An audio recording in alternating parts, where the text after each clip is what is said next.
आज आपण या शेतामध्ये कपाशीच्या झाडाचं निरीक्षण करणार आहोत. आपल्याला पहिल्या फवारणीमध्ये बुरशीनाशक फवारणी करायचं की नाही हा निर्णय आपण या निरीक्षणावर अवलंबून आहे. आता बघा हे जे झाड आहे मित्रांनो, याची पानं एकदम फ्रेश आहे, कुठेही बुरशीचा प्रादुर्भाव दिसत नाही. तर मी शेतकरी मित्रांना शिफारस करत आहो की इथं आपल्याला पहिल्या फवारणीमध्ये बुरशीनाशक घ्यायचं नाही. जर मित्रांनो तुमच्या शेतामध्ये तुम्हाला बुरशीचा प्रादुर्भाव दिसत असेल तर पहिल्या फवारणीमध्ये आपल्याला काय घ्यायचं असते, मॅन्कोझेब प्लस कार्बेंडाझिम. मॅन्कोझेब हे स्पर्शजन्य आहे, म्हणजे वरून कोटिंग करते आणि स्पर्श होताच आपली बुरशी कव्हर होते. कार्बेंडाझिम हे आंतरप्रवाही आहे, म्हणजे पानाच्या झाडाच्या आतमध्ये जाऊन पण बुरशी कव्हर करते.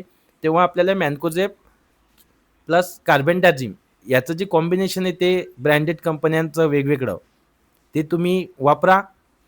आपल्याला फक्त आता इथं फुटवे आले पाहिजे कपाशीला आणि तुडतुडा नियंत्रण झालं पाहिजे, याचीच फवारणी करायची आहे. तर हा प्लॉट आहे, याच्यामध्ये खूप मोठ्या प्रमाणात गवत झालं मित्रांनो, तर निंदन करून आपण ते कव्हर करून घेऊ आता.